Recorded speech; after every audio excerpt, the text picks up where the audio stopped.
બોટાદની વાત કરીએ। બોટાદના સાગાવદર ગામે મોટી દુર્ઘટના બની છે। નદીના પ્રવાહમાં કાર તણાઈ જતા 5 લોકો લાપતા બન્યા છે। કારમાં સવાર 2 લોકોનો જીવ બચ્યો, 5 લોકો હજુ પણ લાપતા હોવાના સમાચાર।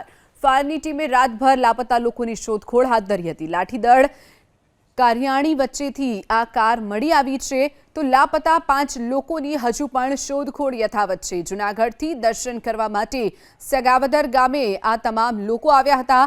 દર્શન કરી પરત ફરતા સમયે પાણીના પ્રવાહમાં કાર તણાઈ જવાની જે ઘટના બની હતી, કાર મળી આવી છે, પરંતુ કારમાં જે 5 લોકો સવાર હતા તે હજુ સુધી નથી મળ્યા।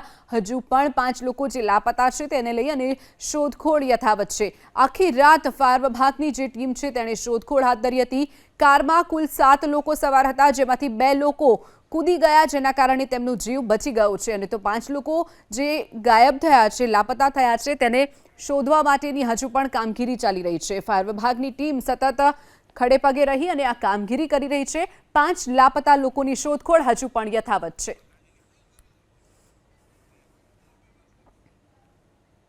તો બોટાદના કલેક્ટર ડોક્ટર જીનસી રોય આપણી સાથે જોડાઈ ગયા છે।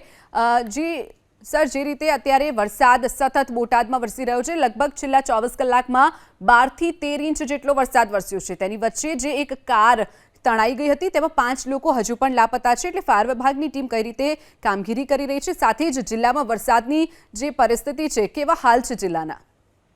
13 इंच वर्षा तो जदरा में हुआ है पिछले 24 आवर्स में, और बाकी जगह पर थोड़ा पानी भर गया है। लाठीदड़ में एक एको गाड़ी कल तनाई गई थी, पर उसमें से भी हमने 2 लोगों को बचा दिया।